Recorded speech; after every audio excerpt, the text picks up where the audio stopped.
RCA. Bonjour à toutes et bonjour à tous, bienvenue, nouvel épisode d'Entreprendre sur RCA la télé, RCA la radio. Nous découvrons les entrepreneurs de la région, celles et ceux qui se mobilisent, qui font rayonner la région sur le côté local, le côté régional et aussi au niveau national et international.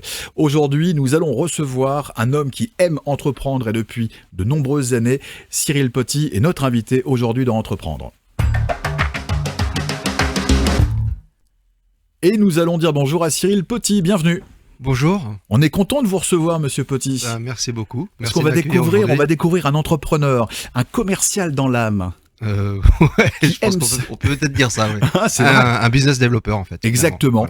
Ouais. C'est vrai que les différentes entreprises dans lesquelles vous avez pu effectivement travailler, on va découvrir ce parcours professionnel. On va voyager également avec vous. On va commencer par le Maroc. On va commencer par ces 2 ans au Maroc. Oui. Découvrir votre évolution. Vous avez grandi avec vos entreprises et aujourd'hui, vous êtes, comme vous le dites, business développeur. On va donner aussi une définition à ce terme business développeur. C'est un peu un anglicisme, mais bon, on va en reparler avec plaisir. Parfait. Les études, monsieur Poty Les études, comme tout le monde, un bac, plutôt sur la partie technique, un bac que je ne voulais pas faire en plus. Parce qu'en fait, mes parents souhaitaient que je sois plutôt ingénieur. D'accord. Moi, je voulais plutôt faire une école de commerce. J'ai eu la chance de rentrer en fait dans une école de commerce qui recrutait des bacheliers. À l'époque, on disait C, E et autres. D'accord. Qui avaient plutôt pas de chance au niveau des langues étrangères parce que j'avais fait plus qu'une langue étrangère en terminale. Ok. Et j'ai pu intégrer quand même une école de commerce et ça m'a permis donc de rentrer plutôt dans la fonction commerciale pour ma carrière professionnelle à suivre. Donc dès le départ, il y a une envie de commercer, de rencontrer du monde et d'être face à face avec le client. En fait, c'est une envie de contact, de partage, d'échange avec l'autre, plutôt que moi je ne me voyais pas bosser en fait toute ma vie dans un bureau en tant qu'ingénieur devant un écran. Moi j'ai besoin de contact, il faut que j'aille sur le terrain, voir les gens, puis partager des projets finalement. C'est ça. Vous aimez réunir autour de vous également, Cyril Poty? J'aime réunir, oui. J'aime pas être seul. Mais j'aime pas réunir les gens, c'est pas en mode je réunis ma cour. C'est plutôt, j'aime bien mettre les gens plutôt en lumière, donc plutôt m'encadrer personne, et puis plutôt les mettre eux sous les feux de la rampe, et puis en profiter, puis partager avec eux différentes choses, quoi. Il y a des entreprises qui ont compté pour vous, notamment Xerox. Ah oui, Xerox, oui. Alors même la première, vous parliez du Maroc. Exactement. Puisque après mes études, donc 4 ans d'école supérieure de commerce, et puis après je suis parti au Maroc. Donc en fait, c'était une entreprise qui s'appelait à l'époque Strafor. Aujourd'hui, on l'appelle Steelcase ou Steelcase Strafor. Ok. Donc mobilier de bureau. Donc c'est peut-être même un petit peu un retour aux sources par rapport à ce que je fais maintenant. C'est ça. Mais c'était du mobilier de bureau, mobilier de bureau, mais plutôt ce qu'on appelle le mobilier meublant. Donc c'est du mobilier qui ne sont pas sur mesure, qui sont packagés, standardisés, ce qu'on voit partout dans les entreprises. Donc j'ai travaillé pendant 2 ans. Donc une belle expérience commerciale. Avec la découverte de nouvelles cultures, donc un bel apprentissage pour un premier job, puisque en fait la culture orientale au Maroc, c'est pas la même que chez nous. Ils ont une approche des affaires qui est différente, mais qui est ultra intéressante et ça m'a bien rodé l'exercice en fait. Bon, 2 ans donc au Maroc, ouverture aussi sur un business différent, sur des façons de faire également différentes et ça va vous enrichir. Parfaitement. En fait, ça m'a permis c'était un tremplin finalement, qui m'a permis donc d'intégrer Xerox ensuite en France. Où j'y ai passé quand même 14 années. 14 ans. Voilà. Et là, donc, je suis toujours en vie. Step by step, quoi, pour cette belle évolution au sein de ce groupe mondial en plus. Exactement. En fait, quand on rentre chez Xerox, quel que soit son diplôme, finalement, on commence par être vendeur. Et je m'efforce de dire vendeur, c'est pas péjoratif, mais en France, on a l'impression que ça écorche la bouche. On n'est pas ingénieur commercial, enfin, ça fait bien sur sa carte de visite, mais on est avant tout vendeur de solutions, d'un concept, peu importe. Donc on rentre vendeur et puis après j'ai envie de dire c'est fonction de ses aspirations, de ses besoins d'évoluer, on va vers de l'encadrement, de la direction. On peut être au bout de 20 ans toujours un commercial chevronné, ça dépend de ce qu'on a envie de faire. Il y a pas de tare, il n'y a pas de schéma idéal en fait. Voilà. C'est ça. Donc moi ce qui m'a plu c'était vraiment de me servir de cette boîte comme un ascenseur on va dire social mais professionnel. Donc évoluer, manager des équipes, aller sur des postes de direction, jusqu'à diriger une concession pendant mes 5 dernières années qui se trouvait en Vendée en fait. Voilà. Donc là, vous allez découvrir ce groupe et vous allez, encore une fois, étape par étape, découvrir toutes les possibilités qu'offre également l'entreprise. Exactement. Parce que si elle vous permet de grandir, c'est que vous prenez l'ascendant sur tel et tel poste, vous voulez y aller, vous Oui. upgradez vos compétences Complètement. pour arriver au but d'avoir, on va dire, pour les 5 dernières années chez Xerox, votre petite entreprise. Ouais, à gérer vous. mon centre de profit. C'est Tout à ça. fait. Voilà. En fait, si vous voulez, c'est les boîtes anglo-saxonnes. Parfois, on a l'impression que ça met la pression, mais en fait, on peut avoir une bonne pression. C'est-à-dire qu'il faut toujours avoir de la pression C'est dans sûr. la vie. J'ai envie de dire, mais il suffit d'avoir une bonne pression. C'est un peu comme quand on parle du verre à moitié vide ou à moitié plein. Mhm. Voilà, c'est une question de positionnement, comment on perçoit les choses. Donc moi, je me suis dit, il y a une super boîte. Moi, j'adorais la vente à l'époque. Je ne faisais que de la vente. Donc l'idée, c'était de se dire, bon bah écoute, c'est mon cheval de bataille, je capitalise là-dessus. Et puis en fait, qu'est-ce que je vais en faire vraiment pour progresser, pour m'affirmer dans le monde professionnel et puis évoluer et puis pourquoi pas un jour bosser pour moi. Donc l'idée, C'est c'est ça. vraiment de... Parce que je partais du principe que de toute façon, pour gérer une boîte, quelle qu'elle soit, quel que soit son métier, il faut être commercial. Aujourd'hui, en France, on a trop tendance à dire parfois que pour entreprendre, il faut avoir été directeur financier. Alors, j'ai rien contre les directeurs financiers, comptables ou autres, parce qu'on Plus est un côté homme de gestion, gestion, en fait. Ouais. tout ça, voilà. C'est ça. Mais en fait, je pense que si on a un homme de terrain, qu'on a le sens du contact, qu'on s'efforce d'écouter ses clients potentiels et autres, bah, la boîte, elle marchera d'autant mieux. Vous avez, on va dire, une attention particulière à la clientèle, Monsieur Potty. Oui. Qui est primordiale pour vous. Qui C'est là, le client qui nous fait vivre, exactement, j'ai envie de dire. est tellement essentiel. Exactement, c'est complètement essentiel. Une boîte sans client, elle n'existe pas. On peut avoir la meilleure organisation du monde, les meilleurs outils, tout ce qu'on veut, des beaux locaux, mais s'il n'y a pas de clients, ben, il ne se passe rien. Donc c'est le zéro, c'est la bulle. Si ça rentre pas, c'est pas la peine. C'est pas la peine, Voilà. exactement. Donc je pense qu'un dirigeant qui a la fibre commerciale, aujourd'hui, c'est ce que j'expliquais il n'y a pas longtemps d'ailleurs à un club de chefs d'entreprise, où il y a pas mal de commerciaux, d'anciens commerciaux. Je pense quelqu'un qui entreprend aujourd'hui sur le marché, s'il est commercial, je pense qu'il a 8 chances sur 10 de réussir. Quelqu'un qui est plutôt pas commercial, il aura moins de chance à mon avis, parce qu'en fait, d'aller sur le terrain, c'est pas facile. Le métier de la vente, Tout à c'est fait. difficile. Et quand on a cette arme-là en poche, pour démarrer un business ou aller chercher ou faire de la croissance, c'est quand même, entre guillemets, plus facile. Parce qu'il a conscience également du terrain. Aussi, Essentiel. voilà. Donc moi, le terrain, je l'ai pratiqué depuis tout le temps. Ça fait 30 ans que je travaille maintenant. Donc le terrain, c'est pas une donnée inconnue pour moi. C'est-à-dire que les débuts, vos débuts, hein, Cyril Potty, c'est dans la voiture, aller voir les entreprises et vendre les produits Xerox. Vendre des photocopieurs. C'est ça. Non, mais c'est ça en fait. Exactement. Donc c'est aller sur le terrain, c'est avec des démarches très processées, donc c'est très encadré. Donc ça aussi, si on n'aime pas, si on est un peu rebelle, parfois on reste pas chez Xerox. Mais en fait, c'est pour être bon commercial, il faut aimer le terrain et puis il faut être aussi très organisé. Je pense que l'organisation, c'est vraiment une qualité primordiale. Faut pas être un marchand de tapis, comme on le disait à une époque, le mec il sait tout vendre, il peut vendre une savonnette, un tapis, une voiture. Non. Ok, on peut tout vendre si on connaît bien son produit, mais surtout, il faut être très très organisé. Et technique. Et puis plus que tout, à l'écoute du client. C'est clair. Donc du coup, oui, c'était chez Xerox, c'est 15-20 rendez-vous par semaine, on est tout le temps sur le terrain. Ce côté organisationnel, ça nous force aussi à mettre à jour un outil qui est primordial dans le métier de la vente, c'est la CRM. Parce que Indispensable. La CRM, c'est vraiment la mémoire vive de l'entreprise, hein, c'est sa raison d'être aussi. Donc si on ne la renseigne pas, en fait, il n'y a pas de suivi. Outil commercial indispensable aujourd'hui. Aujourd'hui et depuis tout le temps. En fait, clair. moi, la première CRM que j'ai travaillée, je crois que c'était en 1993. Donc oui, c'était vraiment les tout débuts. Mais dès le départ, on avait ce réflexe-là. En fait. Il y a le process qui est en place tout de suite. Comment ? Le process est en place. Exactement. Voilà. Ça, c'est important et ça va également vous accompagner cette organisation personnelle pour le chef d'entreprise que vous allez devenir. Oui. En fait, quand on est chef d'entreprise, en fait, je pense que le fait d'aller sur le terrain, comme on le dit souvent, d'aller voir ses clients, pour moi, c'est plutôt une récréation. C'est vraiment ma bulle d'oxygène.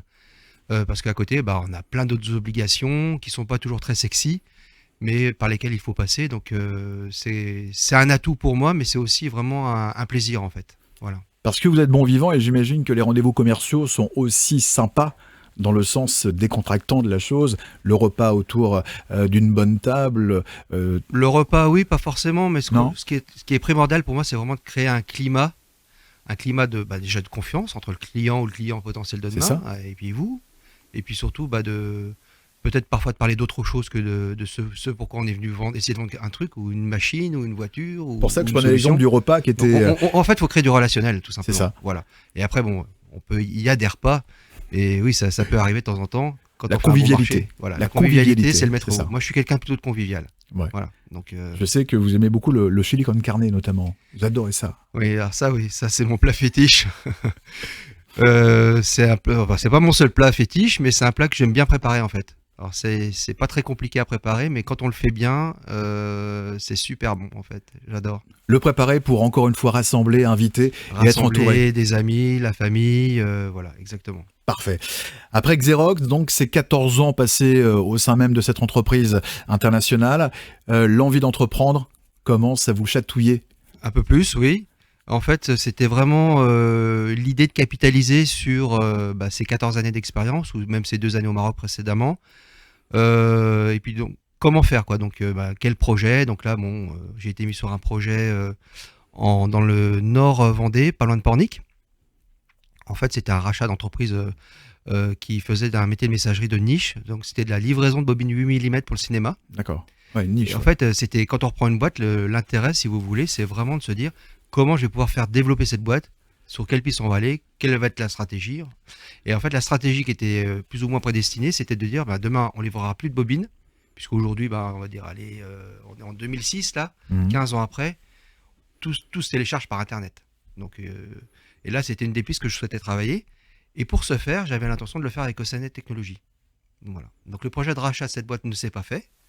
Et entre-temps, c'est vraiment le fait du hasard. En fait, chez Oceanet Technologies, il y avait 2 dirigeants qui étaient plutôt salariés, qui sont partis pour se lancer sur un autre secteur d'activité. Et le fondateur de cette boîte, en fait, m'a proposé en fait, de reprendre les rênes de cette entreprise-là pour la développer. Et c'est ce que j'ai fait pendant une 12aine d'années. C'est ça, donc là, dirigeant associé en fait. Voilà, c'est ça. j'étais directeur général du groupe, de l'entreprise, et avec quand même aussi une forte connotation donc, au business développement. Exactement. Business developer, c'est-à-dire qu'il n'y a pas l'idée de créer une entreprise, mais de reprendre quelque chose d'existant. C'était le but, la direction était donnée. Voilà. Je reprends une entreprise. On a j'ai un pas envie de outil, créer quelque chose. on en en fait. fait une bonne analyse de cet outil-là. Donc Ouais. l'entreprise, à l'époque, elle faisait par exemple 2,5 millions de chiffre d'affaires. Il y avait 17 personnes, je crois exactement. Vous voyez, 10 ans après, alors c'est pas que grâce à moi, c'est vraiment tout ce qu'on a mis en place avec les équipes.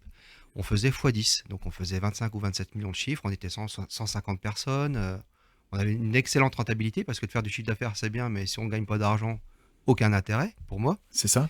Et donc Donc là, c'est le gestionnaire qui parle. Hein. Voilà, là c'était la mise en place en fait de process que j'ai pu vivre chez Xerox, et encore une fois adapté à l'outil, à la typologie de client, à son marché, et puis aussi aux collaborateurs qui étaient en place pour surtout ne pas les effrayer. Donc là, la direction est prise, hein, c'est le rachat d'entreprise. C'est Oui. qu'à aucun moment, Cyril Petit vous dit que je vais créer Non. mon entité. En fait, voilà. Ça vous rassure quelque part de racheter une entreprise? Ouais, ça me rassure. En fait, moi, je suis pas. Je préfère racheter quelque chose. Alors, ça coûte plus cher de racheter de l'existant que de créer. Ouais, ça c'est clair. Mais en fait, j'avais un besoin, moi, de. Je me voyais pas. Enfin, il y a des gens qui aiment bien créer. Moi, je suis plutôt sur le côté rachat. Et puis, par contre, pas le côté routinier, mais vraiment de se dire qu'est-ce que je vais en faire de ce truc-là? Comment on va le développer? Vers quoi on va l'emmener? C'est plutôt ça qui m'intéressait. On gagne du temps quand on rachète une boîte, en fait. Très organisé, comme le commercial qui organise sa semaine de prospection le dimanche chez lui. Qu'est-ce que je vais faire sur les 5 premiers jours? Organisation. Organisé. Voilà, il faut toujours être organisé. C'est voilà, ça. Complètement. Bon, ça c'est l'aventure effectivement Oceanet Technologies. Oui. Combien d'années? 12 ans, c'est ça? Une douzaine d'années. Douzaine d'années. En gros, c'est de 2007 officiellement jusqu'en juillet 2018. Ok, donc Voilà. en 2018, il se passe quoi? En 2018, je m'en vais. Donc, je démissionne de mon mandat social. Je vends mes titres et autres, tout ce qui pouvait graviter dans cette galaxie qu'on avait créée en une dizaine d'années, puisqu'on est quand même passé de 17 à 170 personnes. On avait fait beaucoup de croissance organique, beaucoup de croissance externe. Donc, il y a pas Il mal vous de arrive quoi sujets. pour dire j'arrête? Comment? Il vous arrive quoi pour dire j'arrête? C'est des différences de mode de gestion entre associés, entre actionnaires, puis surtout une envie de faire autre chose. Donc une envie d'entreprendre autrement, plutôt tout seul, et puis surtout de se dire j'ai 50 ans, quel choix de vie je Très vais mettre en jeune. place? Ouais, encore jeune, ouais. Évidemment. Mais comment je vais bosser demain autrement, tout en entreprenant? Et là, l'idée, c'était pourquoi pas de bosser avec ma femme. Voilà. Anne-Françoise, que nous saluons au passage. Exactement, voilà. Donc une envie de se retrouver peut-être dans une entreprise un petit peu plus petite, Plus à taille humaine, oui. plus à taille humaine, et puis de travailler avec votre épouse. Exactement. de rassembler ces petits quelque part. Allez, hop, on a fait un bilan à 50 ans et maintenant on va travailler différemment. Qu'est-ce que vous attendez de ce nouveau rachat d'entreprise que vous allez faire? Alors en fait, ce rachat d'entreprise, il y a plusieurs axes de réflexion. L'idée, c'était d'avoir un projet certes entrepreneurial, mais aussi patrimonial, puisqu'en fait, je pense que c'est, comme je m'efforce à le dire, c'est mon troisième set. En gros, je compte pas le Maroc, j'ai eu Xerox, j'ai eu Océane Technologies, bon bah là, maintenant c'est Element. L'idée, c'est vraiment de développer cette boîte pendant 10-15 ans. Et puis, lorsqu'il y aura une transmission, je ne sais pas à qui pour l'instant, bah, c'est vraiment de capitaliser là-dessus pour ma famille, pour mes enfants, pour pourquoi pas faire d'autres projets avec eux demain, puis les aider, enfin voilà, les accompagner s'ils souhaitent entreprendre, pourquoi pas. Ça veut dire que vous êtes vous regardez ce qui se passe autour de vous. En Vous n'êtes pas permanence. tout seul dans Ouais. votre direction d'entrepreneur. Ouais. Les œillères sont enlevées, ils sont pas présentes En fait, d'ailleurs. il faut. Tout à l'heure, on parlait d'écoute, d'être à l'écoute de ses clients. Bah, il faut être aussi à l'écoute de l'environnement, du marché, De vous aussi. et puis de soi-même aussi, oui, complètement. Il y avait des besoins différents. À En fait, 50 ans, il y a des besoins différents qui se oui, sont quand fait je disais tout sentir. à l'heure, travailler autrement, oui, c'est plutôt. Moi, je suis plutôt quelqu'un de fonceur. J'aime bien mettre du rythme dans les choses, mais c'est aussi y aller peut-être moins la tête baissée. Donc, parce que bah, on est peut-être plus assagi, plus réfléchi. Du coup, on est peut-être aussi plus stratège. Donc, parce que de Ça, c'est foncer, intéressant, ça. foncer, ça fait mal parfois. Il peut y avoir un mur en cours de route. Mais en fait, d'avoir une approche plus réfléchie, je pense que c'est ce que j'ai fait avec Element. J'ai pris le temps aussi pour acheter cette boîte. Ça m'a mis 2 petites années quand même. Ouais, 2 ans, c'est ça. Ouais. Donc, c'est ce qu'on m'avait dit. Tu verras. Bon, je pensais trouver une boîte au bout de 6 mois, puis ça a mis 2 ans. Donc, on attend vraiment de bien maturer les choses, de mûrir ce projet. Donc, on va parler de ce troisième set maintenant, Oui. élément. C'est 2 ans. Alors ça, c'est vraiment très intéressant de revenir sur le process qui vous a amené à racheter cette entreprise. Oui. Ça, c'est 2 ans Ouais. pendant, En fait, pendant c'est les... vraiment 2 ans de travail. C'est-à-dire que c'est vraiment un métier à part entière. Racheter une boîte, c'est un métier à part entière pour moi. C'est un boulot. Alors, ce qui est rigolo, c'est qu'en fait, vous êtes dans une posture d'acheteur, mais en fait, c'est un boulot de commercial. Encore une fois de plus, on Encore une revient fois. là-dessus parce que il faut vraiment, quand je parle de boulot de commercial, il faut séduire le vendeur. Le cédant, il faut vraiment, je me permets, le draguer, le séduire, lui donner envie de vous vendre à vous finalement. Donc c'est dans ce sens-là que je dis que c'est vraiment un boulot de commercial parce qu'en fait, bah, parfois on n'est pas le seul prétendant Mm. pour acheter la boîte. Moi, j'ai toujours été en concurrence sur les différents projets que j'ai travaillé, j'étais jamais seul. Donc qu'est-ce qui va faire à un moment donné que le vendeur va avoir envie de vous vendre à vous, hormis la case prix? L'humain. Exactement. L'humain, la relation, créer du lien, voilà. Bon, Préparer un bon silicone carnet pour le recevoir à la maison. ça n'a pourquoi pas été le cas, mais pourquoi pas? Mais c'est important la convivialité et je reviens effectivement sur ce point de rencontre, de partage, parce que Oui. le partage, les rencontres, le sérieux, l'organisation, c'est des mots importants pour vous, Cyril Poty. Tout ce qui est Partage, organisation, c'est le process de 2 ans établi, je prends mon temps, Oui. on va pas vite, mais j'avance comme il faut avancer avec le process. En fait, il faut se donner le temps. C'est-à-dire qu'en fait, il ne faut pas se dire, je suis tranquille, j'ai le temps. Mais il faut se donner le temps. C'est C'est pas ça. pareil. Parce qu'en fait, je me suis jamais croisé les bras, hein. C'est pendant 2 ans. En gros, c'est 20 mois. En 20 mois, j'ai traité 20 projets intéressants. Donc, c'est un projet par mois. Donc, C'est c'est du énorme. boulot parce qu'en C'est fait, énorme. entre les intermédiaires qu'on voit, les conseils, les analyses, Ouais, les les comptables, les rendez-vous, experts, etc. tous ouais. les contacts que j'ai pu voir, c'est vraiment une démarche. Moi, à chaque fois que j'allais voir un intermédiaire qui faisait de la fusion-acquisition, bah, je lui disais, en bon vendeur que je suis, tu repars dans ton cahier, tu as noté 2 noms de nouveaux contacts, par exemple, parce que je voulais retrouver. En fait, on essaime, c'est un cercle vertueux qui se met en place. Puis petit à petit, ça s'étend, puis un jour, on finit par trouver la pépite qui vous convient. Bon, élément, parlons-en. Une reprise qui s'est effectuée Sur 2020, sur 2020, en année, plein Covid. ouais, c'est ça, très particulière. Très particulière, ouais. En fait, j'ai connu ce projet, c'est le dernier que j'ai connu. Et c'est celui qui s'est signé, j'ai rentré ce projet-là au mois de février 2020, donc une quinzaine de jours en gros avant l'annonce Du confinement, du c'est confinement. ça. Donc l'idée, là encore une fois, c'était de se dire, bah, j'espère que le cédant va pas stopper le projet. Donc ça n'a pas été le cas, donc plutôt positif. On s'est découvert en visioconférence pendant 2 mois et demi, jusqu'à fin mai à peu près. Et puis après, l'idée, encore une fois, là, c'était vraiment de mettre du rythme dans la relation. C'est un peu comme dans les affaires, c'est-à-dire que quand on sent que ça va bien le faire, que ça va aller, bah faut pas traîner, faut y aller, faut vraiment donner envie à votre interlocuteur que bah, ça vous intéresse, le convaincre qu'il va bosser avec vous, etc. Donc on a signé ça le 30 septembre, donc c'était quand même assez rapide. Puis il y a vraiment des étapes intermédiaires qui sont clés. La promesse de vente, juste avant la lettre d'intention, enfin, et j'en passe de termes juridiques, mais il y a quand même beaucoup de choses à faire et on a réussi à les mener en gros en 6 mois. C'est assez rapide. Hein, ouais, c'est assez rapide. Ouais. Donc on arrive en septembre 2020, c'est ça, hein, voilà, la reprise, 30 septembre 2020. On est dans une année qu'on sait évidemment très délicate, avec un business qui est un peu en berne, avec une activité qui est un peu et même gravement parfois au ralenti pour certaines entreprises. Et vous y allez quand même. Oui. Bah oui.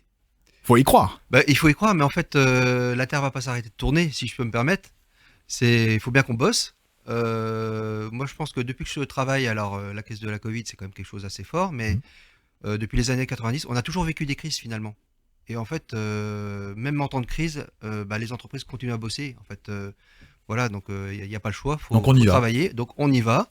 Par contre, on y va intelligemment, on tient compte de l'environnement, de ce qui se passe. Donc en fait, on s'adapte. Je pense qu'il faut être très souple et puis très agile surtout.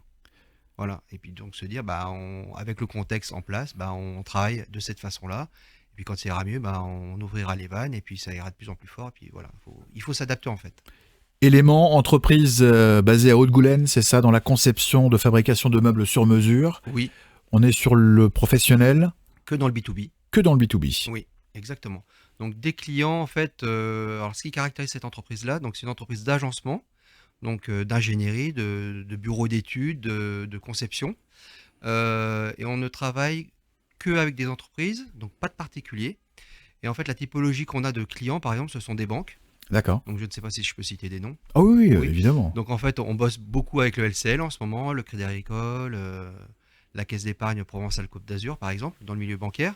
Et ce qui caractérise ces clients-là, par exemple, c'est en fait ce côté industrialisation du concept. Donc c'est ce qu'on appelle le mode série. C'est-à-dire qu'en fait, on va, pourquoi pas, au lieu de faire une agence, c'est pas une, c'est le LCL en ce moment, on en est à 400 agences de déployées. Notre plus gros client, ça a été la Société Générale, où on avait déployé à l'époque 1500 agences. Donc en fait, on est vraiment très fort là-dedans, c'est-à-dire qu'on sait vraiment mener un projet et ensuite le piloter et piloter son déploiement pour vraiment respecter le niveau d'engagement qui est attendu par le client en termes de date, de réception et autres. Excellent. Rapprochez-vous un tout petit peu. Parfait. C'est vrai que nous retrouvons toujours, et depuis le début, depuis le Maroc, nous retrouvons cette organisation qui vous appartient, qui fait partie de votre ADN. Indispensable pour la réussite. Voilà. Car dans votre tête, il y a la réussite. Comme le commercial. Non mais le commercial, il doit matcher. Si un commercial ne vend pas, il n'est pas commercial. Exactement. On est d'accord. Donc si je reprends une boîte, si je reprends un business, si je reprends un centre de profit, il faut justement qu'il y ait le profit. Voilà. Normal. Alors là, en fait, si vous voulez, l'idée, c'est quand on est commercial, qu'on reprend une boîte, par exemple, qu'on a vraiment cette fibre-là, c'est de se dire, certes, je vais capitaliser sur les clients en place, donc on ne casse pas le modèle. C'est un peu ce que je disais tout à l'heure par rapport à CNET Technologies. Mais là, en fait, l'idée, c'est aussi de se dire, tiens, on travaille comme ça de cette façon-là aujourd'hui. Comment on peut démultiplier les choses en capitalisant sur l'existant? Donc, comment on peut adresser, par exemple, d'autres banques qui n'ont jamais été clientes? Ou comment aussi on travaille beaucoup dans le monde du retail, donc on fait des agencements de magasins et autres. Et comment on fait aussi pour adresser d'autres enseignes, par exemple. Donc ça, c'est mon boulot. En fait, mon boulot, c'est vraiment d'aller chercher sur le terrain des nouveaux clients, des nouveaux marchés, et puis surtout de m'adosser à l'équipe qui est en place, qui est une super équipe, qui a une très bonne expertise, et qui, elle, en fait, va m'apporter tout son soutien logistique, son soutien technico-commercial aussi, et puis cette expertise bureau d'études ou de dessin, pour en fait concrétiser des nouveaux projets. Vous ouvrez la voie quelque part. Je défriche. Voilà, j'ouvre la voie. Comptez sur moi, je suis là, vous pouvez vous adosser à mes épaules. Ouais. Je suis solide, j'ai 50 ans et je sais faire du business aujourd'hui, je sais créer de l'emploi, je sais capitaliser, je sais et je connais, et ça c'est important. Et suivez-moi. Et Exactement. Vous avez repris votre bâton de pèlerin pour aller chercher du business. On avance en fait, on est parfois dans la jungle, si je puis dire. Moi je suis avec ma machette. C'est ça. En train de défricher, de couper les lianes. C'est ça. Bon, c'est une image, mais c'est une belle image. On avance derrière tranquillement. Le leader. Mais en respectant aussi son environnement. C'est ça. Si je puis dire. Ça me fait penser à un animal, tout ça. Ouais, un animal, alors je sais pas lequel. Je sais pas, oui, bon, vous connaissez la réponse que je vais vous donner.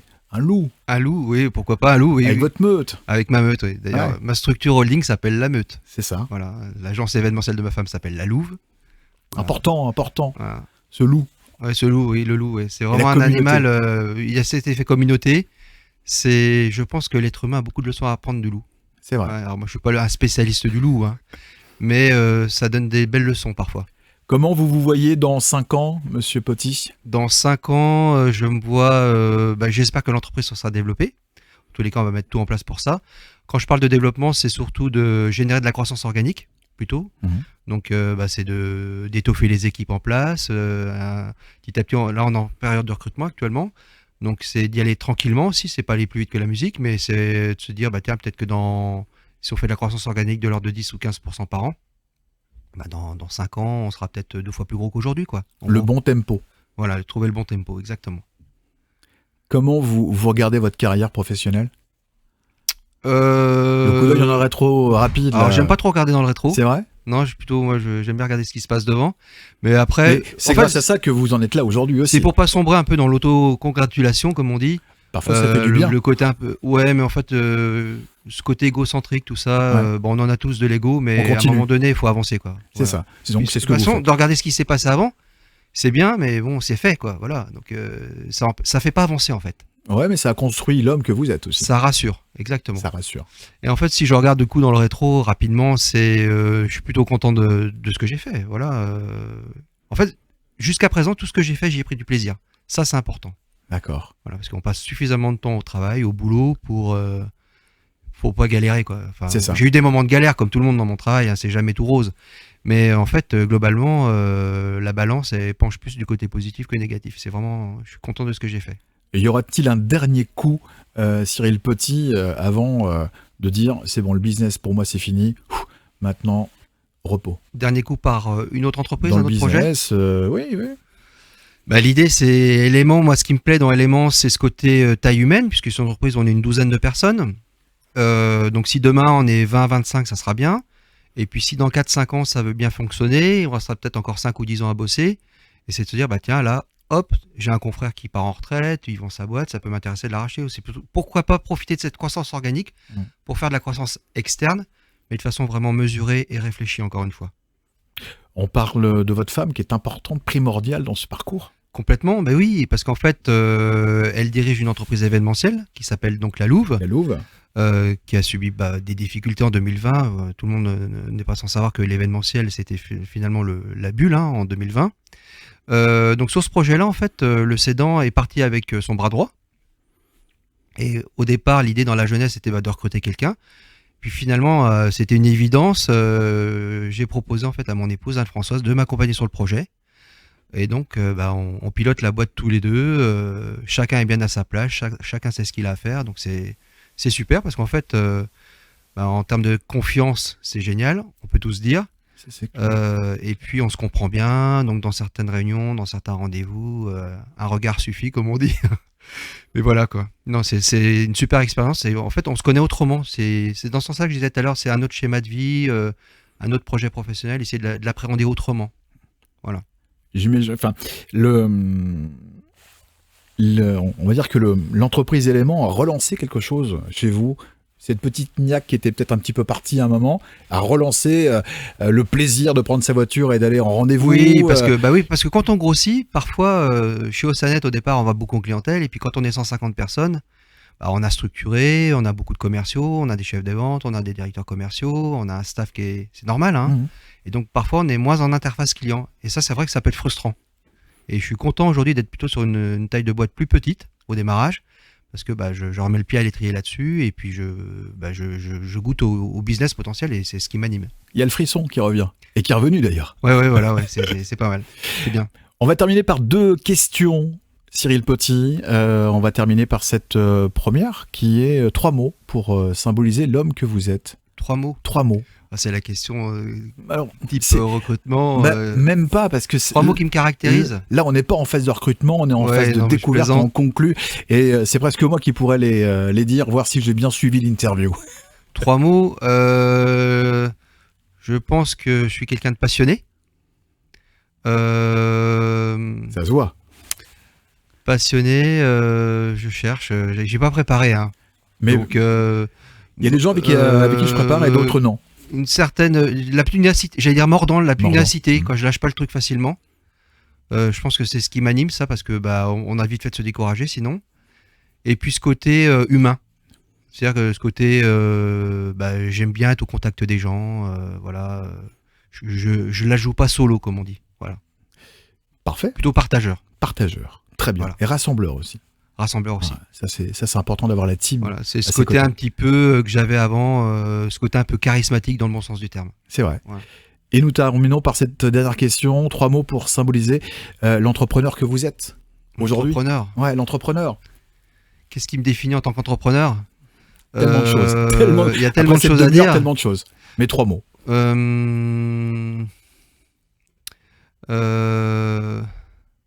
Challenger. Donc ce côté challenge, goûter à une nouvelle expérience. Challenger. Ce côté un peu, tout à l'heure quand je vous parlais de ce côté entrepreneurial patrimonial, ce côté investisseur, mais oui, quand on parle d'investisseur, c'est ce côté un peu, je cherche à avoir un retour sur investissement. Donc ce côté patrimonial, c'est pas juste pour faire du chiffre et faire mumuse. Il y a une réelle volonté de bâtir. Voilà, et un bâtisseur. Voilà. Bâtisseur. Et puis aussi prévoir un peu parce que je suis quelqu'un de passage en fait. Je suis pas de passage sur Terre comme tout le monde bien entendu, mais on va pas sombrer là-dedans. Mais c'est plutôt une boîte, elle continuera à vivre après moi. Un relais. En fait, je suis vraiment un relais, mais un bon relais quoi. Le relais qui sera venu vraiment accélérer le mouvement. Pour le finisseur. Voilà. Et puis après, demain, j'espère que mon successeur, je ne sais pas qui ça sera, mais reprendra le flambeau et puis poursuivra ce développement-là. Ouais, c'est plutôt voilà. Quel parcours Moi, passionnant. je suis pas une finalité. Voilà. C'est beau. Virgule. On va mettre un point maintenant à cet échange. Merci Super. beaucoup Cyril Petit. Merci à vous. C'était passionnant. Merci, on a découvert l'homme qui se cachait derrière ce business développeur. C'était le principal et c'était l'intérêt de cette émission. Merci beaucoup Cyril Petit. Merci de m'avoir accueilli. Au revoir. Au plaisir. Voilà, c'était une nouvelle découverte d'entrepreneurs de la région, Cyril Petit, avec l'entreprise Élément, vous l'avez compris, un beau parcours professionnel. Et il y en aura d'autres à découvrir très prochainement sur RCA la télé et RCA la radio. Likez, partagez et commentez également, juste en dessous là. Voilà, si vous avez la possibilité, faites-le. On attend vos retours. À bientôt pour une nouvelle émission, un nouvel épisode avec Entreprendre. Au revoir.